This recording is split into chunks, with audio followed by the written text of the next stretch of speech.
Of course, strictly following the health standard protocols gaya ng pagsusot ng face mask, face shield, frequent hand washing, observing social distancing, and paglo-logbook ng mga bisita. Sa kabila ng kinakarap nating pandemya, our LGU strategize kung paano ibalanse ang turismo at ekonomiya.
Guys, ano bang ambag nyo? Sagot ko, donut at buhay. Sagot ko, ice cream at halwa. Sagot ko, lumpia at light stream. Sagot ko, sinigang at OOTD ng gang. Sagot ng TM ang moments na fun Pinoy with Easy Surf 50. May 1 gig data, 3 gig pang watch and play, or share and shop. Dona, anong sagot mo? Bakit naliligaw ka ba? Ang ginawa.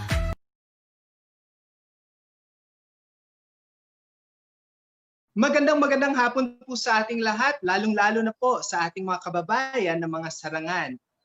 We are now on the 28th anniversary of Sarangani Province, and as we do every year, we are celebrating with that the MunaTo Festival. So welcome to MunaTo 2020. My name is Rain Ramas and I'll be your host for today. Now, Sarangani, for everyone's information, is a province with 7 municipalities. 6 of those are coastal municipalities and 1 is landlocked. But as we all know, with this amount of landscape, we are gifted by the good heavens with a variety of adventures and cultures and different other exciting experiences. And here in Sarangani, those are the things that people really come to enjoy. Now, this year, we are facing a very challenging time, especially for tourism. But today it's very special because we have a panel of very important people. They are champions and advocates of tourism, and they are here to tell us the things that we are doing in preparation for the reopening of Sarangani Province for the new normal. Sa turismo po yan. And today we are very honored to have with us the mayor of the municipality of Glan. We have Dr. Vivien Yap. And also, we also have one of the smartest, if not one of the most charming gentlemen you will ever meet in Sarangani. He is Mr. Paul Partridge. He is a photographer, he is a scuba diver and an instructor, and he owns the very popular Lemlunay resort. And with that, to represent the culture of Sarangani, we have a representative from CCT Malungon, which is an inland resort, and it has the full representation of Sarangani culture. We have Miss Lalaine Naquita. So maraming salamat po for being with us today and welcome. So let's start. Okay, with LGU Glan Mayor Dr. Vivien Yap. Hello po, Mayor. Good afternoon. Good afternoon. Okay, Good so afternoon. Mayor, can you share with us po, ano po ba ang meron sa Glan? It is known for having some of the best beaches in the country, pero what else is there in Glan na pwede ho nating ipakita at ipa-experience sa ating mga travelers or sa ating mga turista? Actually, sa ngayon, nakikilala lang ang Glan dahil dun sa white sand beaches ng Gumasak. And we're famous for that. Everybody comes to Glan. Everybody wants to be in Glan, even with the pandemic that we have now. It's because of the white sand beaches and that's Gumasak. But then other than Gumasak, in my administration now, I would like to develop other tourism areas which our tourists can go. One of which are the two diving sites in Binuni and in Kalanasan. I was supposed to launch the same last October 8, but then it was canceled because of this pandemic that we have. But I am going to pursue the launching of those two diving sites by January. Another thing is the Lake Lanao Kafanglao. For hundreds of years, there was no road going to that beautiful lake in Lanao Kafanglao. But now, thanks God, we already have. But then it's quite sad that, pag nag-uulan, nasisira din siya. Kaya ngayon, we're trying to stabilize everything na magiging concrete yun with the help of our good Congressman Roel Pacquiao. The other one that I want to showcase now in Glan is the beautiful rock formation, waterfalls, and a cave in one. That is in Carwe, Small Margos, and right now, we are constructing a road, rough road. Ginagawa po ngayon, sa mga oras na to, ginagawa po yung kalsada papunta doon. Umpisahan ko po sa rough road kasi mas masaya kung rough road. And if you should see the rock formation, you couldn't imagine that it's in Glan and it's in Sarangani province.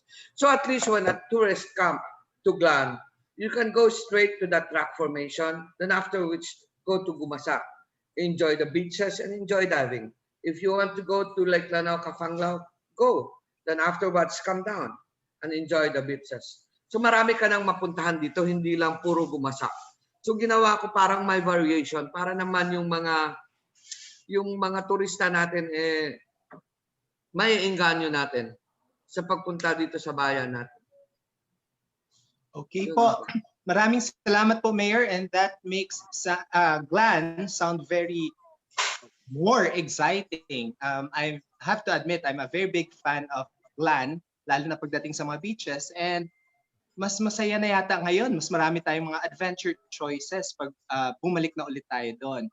Now, Mayor, earlier this year po, the Philippines and the rest of the world, we faced a very, very big pandemic po. Okay? So, naandito ho yung coronavirus. Ano po ba yung mga ginawa natin ng mga iba't ibang mga stakeholders sa Glan to cope with this challenge? Alam niyo po, ako po yung pinakaunang nag-issue ng executive order sometime February. Noong mga panahon na yun, if you would recall, the Philippines was denying that there was COVID in our country yet. Because during that time, it was all focused on Wuhan, China. But then, those times, ang dami po from China who were coming in as tourists. And I immediately issued an executive order banning foreign tourists, especially from China, coming into my municipality. But bear in mind, the whole time from March when COVID started in the country until it went up, until now that Glan is affected with COVID, I never closed my resorts now. So, kumbaga, ang resorts ko una pang nagbukas kay sa Boracay. Pero yung pagsarado ng resorts ko, hindi ko po yun kagustuhan, kundi kagustuhan po ng mga resort owners. But then I ordered them to open para makater natin yung mga tourist na gustong pumunta dito sa bayan natin. So matagal ko na pong binuksan.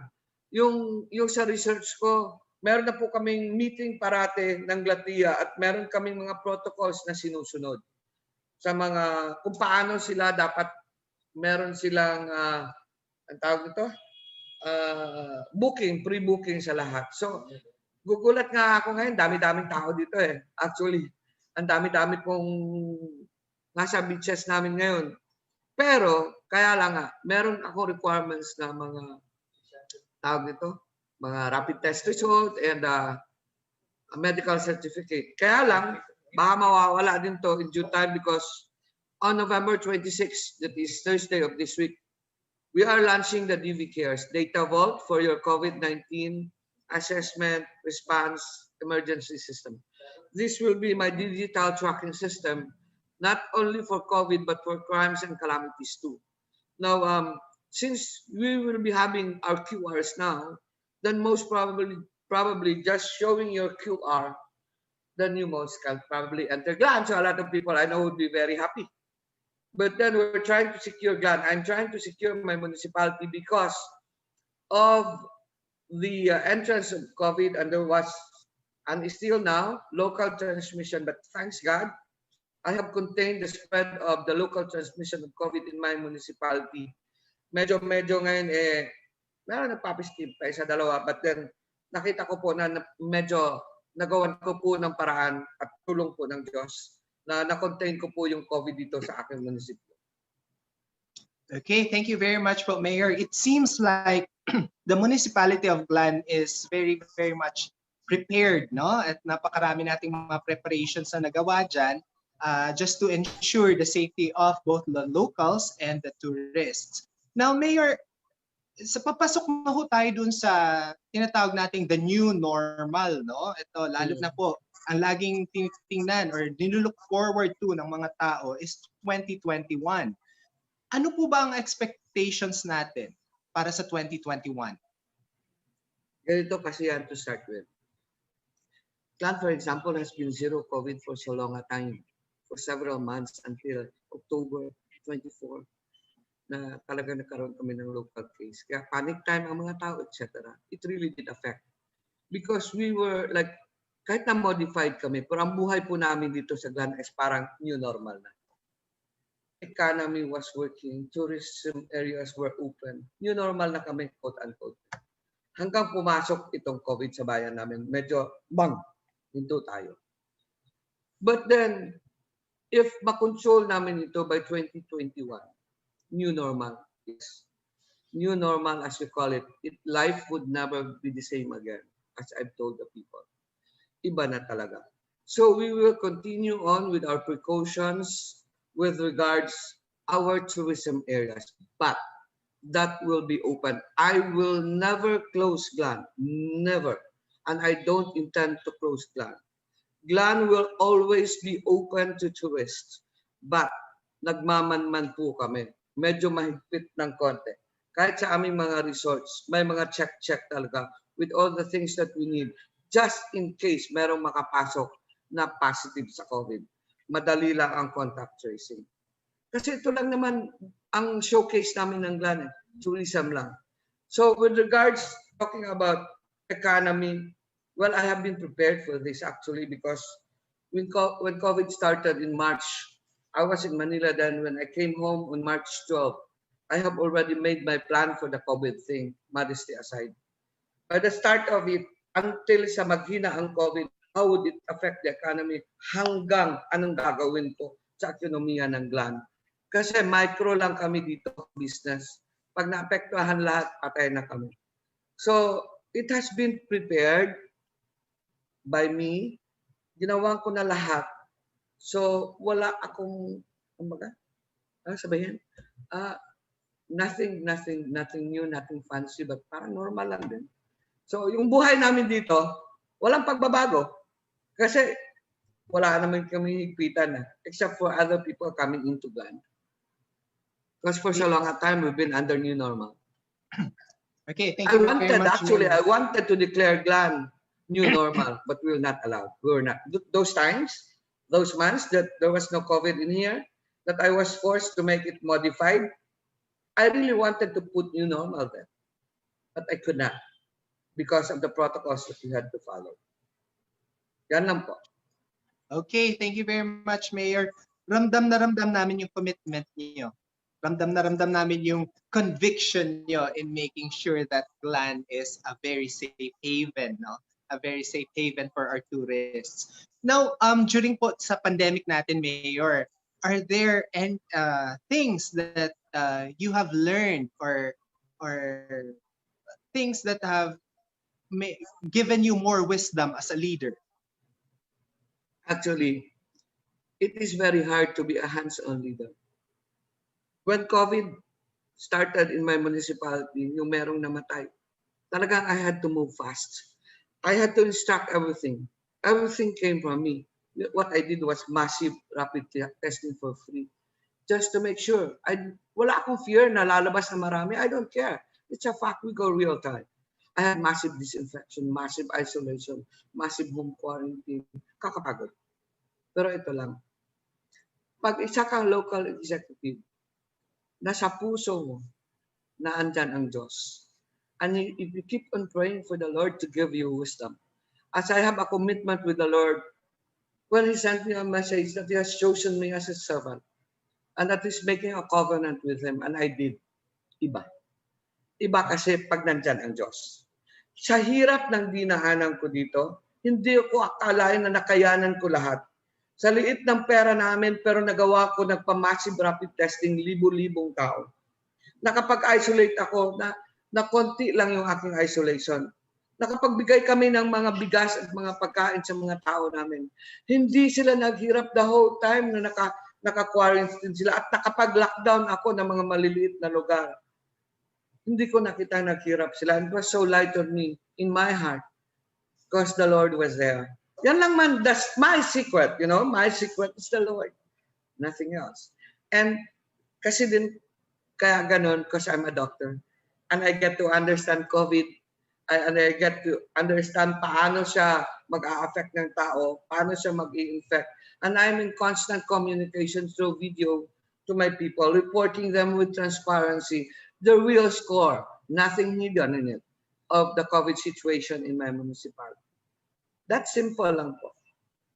Okay, thank you po. Now, Mayor, meron ho silang sinasabi kasi, di ba, Glan has always been one of the most favorite tourist destinations, no? And we're talking about hundreds, if not thousands, of people coming into Glan every day para ho i-enjoy yung mga beaches. This was before the pandemic. Now, sabi nga nila, one of the good things that the pandemic has brought us is that yung environment daw natin ay nakapagpahinga ho ng kaunti kahit pa paano, nakaka-recover ho from human activity. Sa tingin niyo po, that is very, ramdam ho ba natin yun sa Glan? Actually, to be frank with, hindi. Yung paghinto ng pagpunta ng turista could be felt in Boracay, but not in Glan. Why? Even with the hundreds of people coming to Glan almost every day, and especially on weekend, even on Sarbay, where we get hundreds and thousands of visitors in Glan, the beaches has been maintained. Our beaches are clean, water is clean. So even if you're telling me that, okay, there was a rush of people going into taking a bath into the beaches for a while, it made our beaches clean again, kaya walang pumupunta. No. It has been there and it has remained to be. It has never been polluted anyway. Yan lang. Yan lang po ang aking masasabi. Maraming salamat po, Mayor, for making sure that Glan is very environmentally, stable, and for making sure that the environment is very much protected, despite the amount of people coming in. Now, maraming salamat po ulit. That was LGU Glan Mayor Dr. Vivien Yap. Thank you very much po, and we hope to see you soon, and we hope to enjoy the sunny beaches of Glan again. Very Sure, soon. you're most welcome. Thank you po. Welcome po. Di na e-expire. No expiry ang fun with TM. Fun sagad din. Sagadin ng 400 MB sa favorite app combo mo. Facebook at Instagram. YouTube at Mobile Legends. TikTok ang quizzing. Walang expiry. Kaya sagad ang fun sa TM Consagad Fest! Dial *143# or download the TM app at piliin ang fun sagad.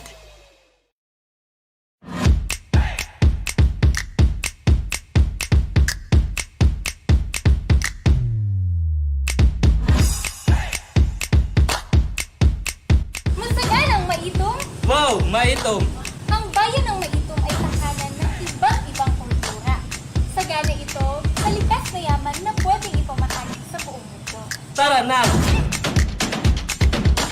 I say! I love! I swear! Microwave to white coming to me up and start!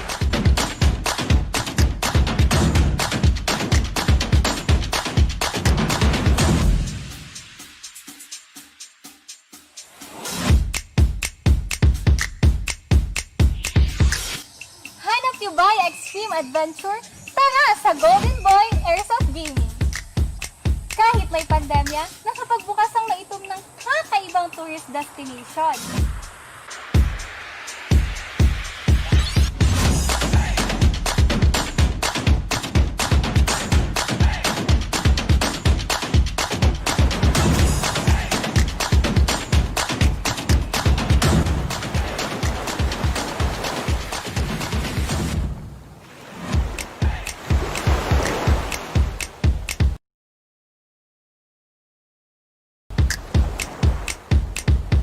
Bilang bahagi ng ating new normal, kailangan natin sundin ang minimum health protocol. Pagpasok natin dito sa munisipyo, dapat tayong mag-thermal scanner. At mag-hand washing.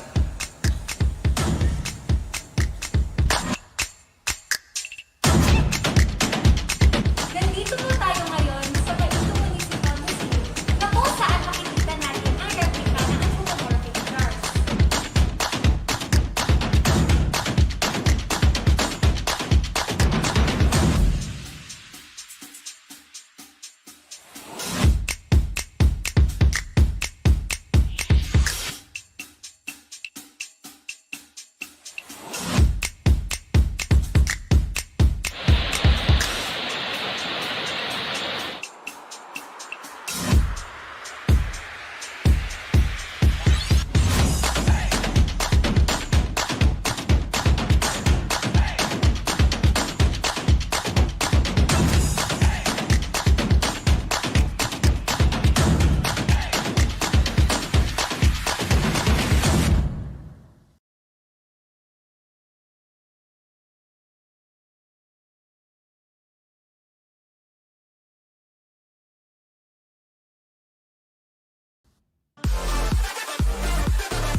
All right, so ladies and gentlemen, this time let's move on to another part of Sarangani Province. Ito po ay ang sa Maasim, kung saan po na-experience natin yung mga things like paragliding and scuba diving, and yun po ang isa sa mga kilala sa buong Pilipinas, if not in other parts of the world, as one of the best diving spots dito sa Pilipinas.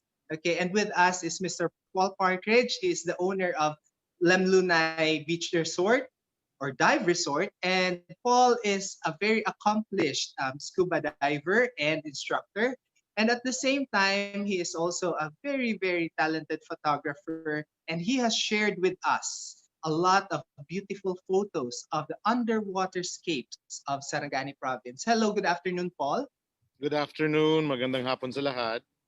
Okay. So, Paul, can you tell us something about, Lemlunay or Maasim as a whole prior to the pandemic? How was it? Well, as far as the diving is concerned, obviously, wala namang nagbago. I mean, pandemic or not, the fish don't know that. So, yes, it's still very, very beautiful. And thankfully, we haven't had much of a lockdown as compared to the rest of the world or even the rest of the Philippines. So we've been diving fairly regularly. Siguro in the past 6 or 7 months since this thing started, we've only we've only been totally shut out from diving for about 2 months. So for that, we are very, very thankful for. Okay. So when the pandemic hit the Philippines early this year, what did you do to cope with it as a businessman, as a resort owner? And can you tell us how it affected the other businesses around the area? Well, as everybody knows, the pandemic really hit the tourism industry particularly hard, and especially ours. If if you've been following the developments in this area, we have been prior to the pandemic hitting, we were really gearing towards international guests, and we even attended 2 or 3 dive shows in Manila geared towards international guests. And we've built a beautiful dive shop behind me, the blue and white structure, again geared towards international guests. So yes, this pandemic has, it's thrown a wrench into our operations. But I would also say that um, it's a blessing in disguise, because right now we have from maybe 20 active divers in the Sarangani and General Santos area. Right now, we are forced to focus on the local divers. And like I said, that's a blessing in disguise, because we are we have been able during the pandemic, we have at least been able to grow the diving community at least doubled in the past 6 months. Remarkably, during the pandemic, the diving community in our area has doubled. So yes, we are very, very, very pleased with that. And right now, we're just redirecting our focus from international guests to local clients, hopefully, or local clients for now, hopefully, clients and guests from the rest of the Philippines by March, maybe. And then maybe by the sometime soon after that, we would have international clients also. Okay. Now, recently, I understand that Rotary Club of General Santos City and the Kiwanis organization did a joint activity called Scuba Surero. Am I correct? Yes, yes, that's Yes. our play on words on collecting garbage underwater. Okay. So how did it go, and what do you think is the impact of that in the environment? Well, when we have an activity like that, we really we think it is more effective the more non-divers show up, because it's not just a coastal cleanup, it's basically an educational information campaign. So we were very lucky that a lot of Rotarians and a lot of Kiwanis members brought their families and children, so they were able to see the ugly, the trash that came out of the water, and a lot of a lot of unmentionables. But yes, they were able to see that, and they could not believe that the pictures that they saw with all of the fish and the beautiful things shared the same area with all of those really dirty things. And sad to say, lots of plastic, but these are problems that are common around the world. We're just happy to have been able to do our part here. Okay, thank you very much. Now, Paul, Lemlunay Dive Resort is one of the favorite spots of both locals and visitors, no? And I've heard that you have really, really amazing accommodations right now. How many people can you accommodate? Well, we're also right now we're working with the restrictions of the, and we're not complaining. It's very, very reasonable restrictions placed upon us by the DOT. So we have a lot of rooms. We have a lot of rooms. Unfortunately, the clubhouse is now only good for I think it's 25 people according to our permit to operate. And then the rooms, we are also in negotiations now, because uh, the rooms have to be shared only by members of the same household. I think I have that correct. So yes, we're still learning to cope. We're still learning in these trying times, and we have no idea. But we will still be here. Don't worry. but we just Okay. have no idea of the maximum capacity that we'll be able to do. All right. And now we are about to step into the new normal. Are there any preparations, anything special or different that you are doing this time as we head on to that phase? Yeah, yes, especially with scuba diving. It's scuba diving is at least when you're underwater, there's no contact at all, COVID related or not. So we're lucky in that respect, and we're also lucky that the I think the IATF has just granted that scuba diving is now a sport and not just a hobby. So it's easier to travel somewhere for sport than it is for a hobby. But yes, considering what we do now, scuba diving is actually, our classes are small. So a class of 6 is already a huge class. So social distancing is not really a problem. The sharing of gear, the rinsing of gear, the cleaning of gear. So now we've had to add extra steps, which includes the disinfecting of rental gear, and just like the DOT guidelines, it has to be in the disinfectant for 15 minutes before we rinse it out with water again. So yes, there are changes, but not as drastic as other industries, not as drastic as the hotel industry, which we are also a part of. But the scuba diving part of it is, we were always social distance to begin with. Okay. Now, during the pandemic, what things have you learned or have given you more wisdom as a businessman and as an advocate for the environment and for tourism? It's like I always say, blessings in disguise, silver linings.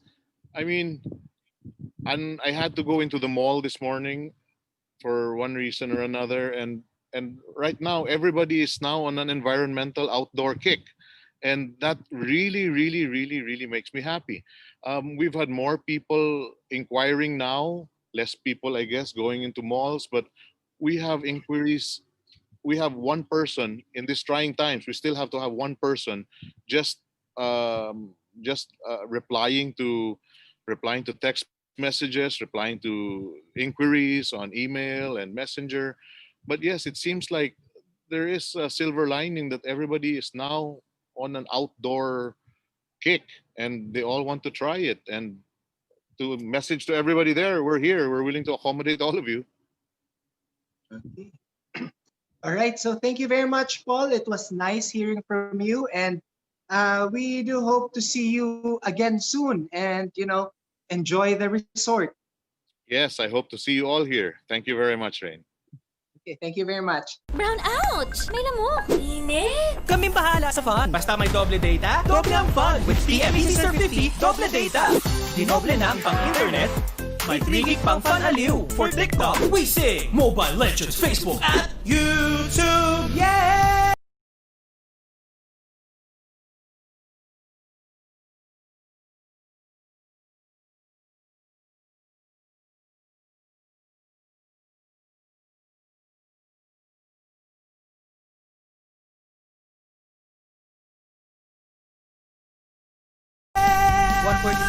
One 43, Aha! 140. Ay, Sino kinukulit nyo? Hi, Tita! doble ang fun sa doble data ng TNEC Surf 50. And now, ladies and gentlemen, moving upwards, we have a representative from the municipality of Malungon. She is with the CCT Malungon. We have Miss Lalaine Naquita. Now, CCT, for everyone's information, is an inland resort.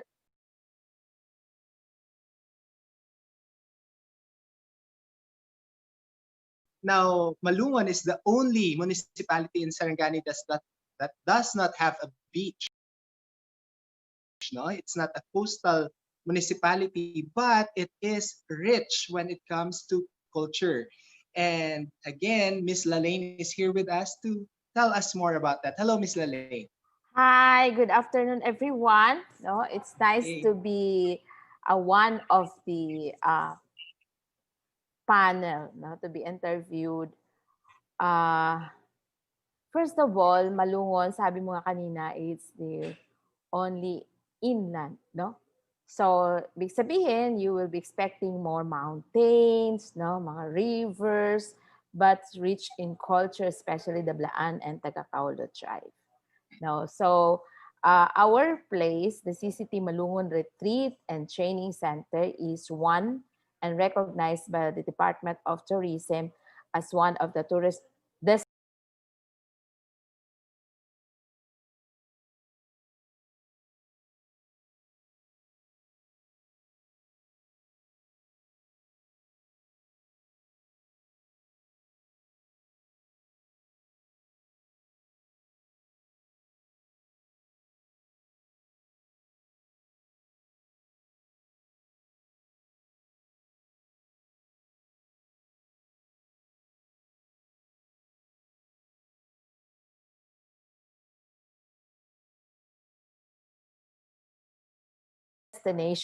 in Malungon. I think aside from Kalunbarak, no, and also the Lamlifao, no. So here in Malungon, we don't only serve training, but we have also a cultural and farm tour. No, di ba? Na-launch natin ito, that was 2 years ago, and continue naman yung ating reservations for the trainings and cultural tour.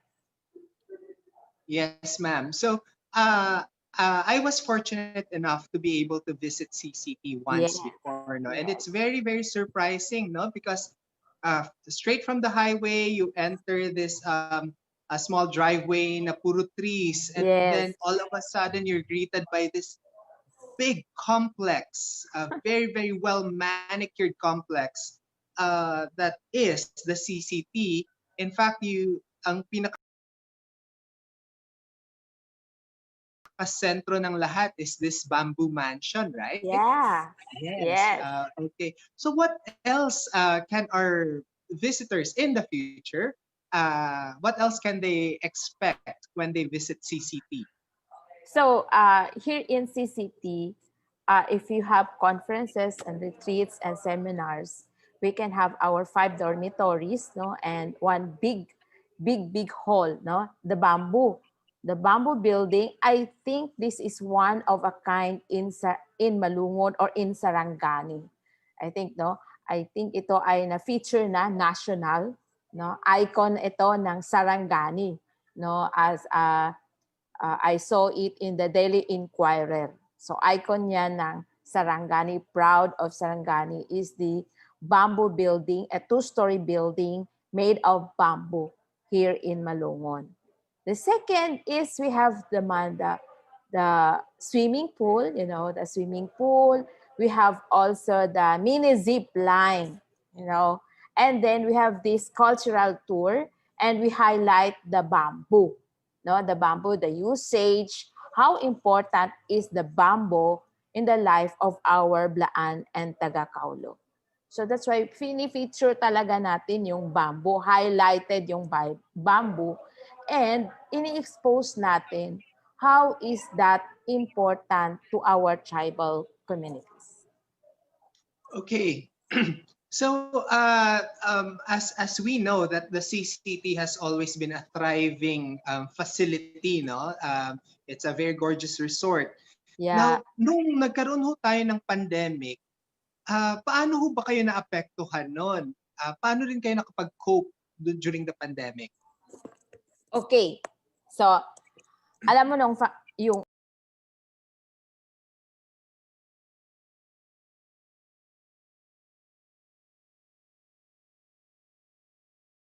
yung pandemic pumasok sa Pilipinas, 'di ba, mga November. Then nag-start pa, pero the retreat center patuloy pa rin yung mga bookings, reservations natin. Actually, the reservations for this 2019 hanggang October na, no? Nung March pa lang. But then yung pumutok na sabi nga meron ng lockdown, and then the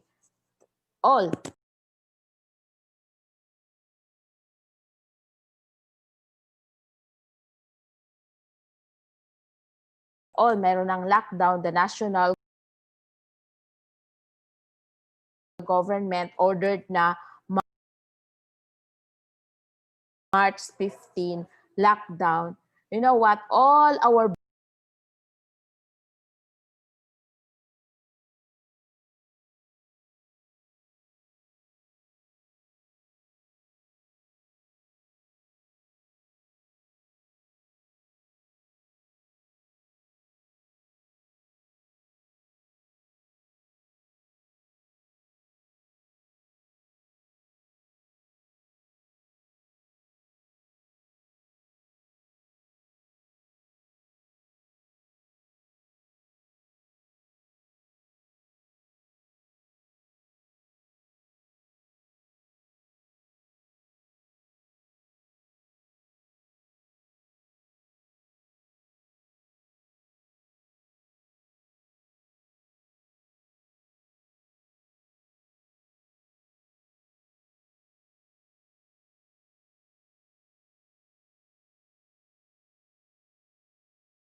bookings are all canceled.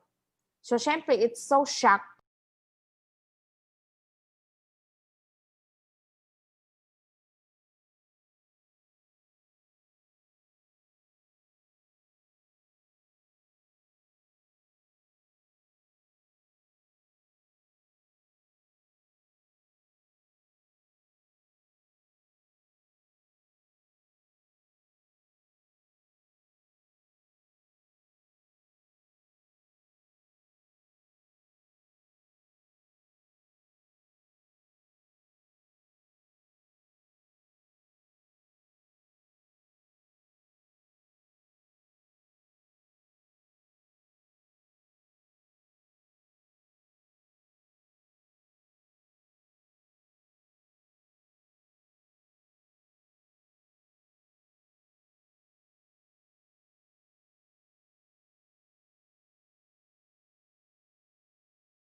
for being with us.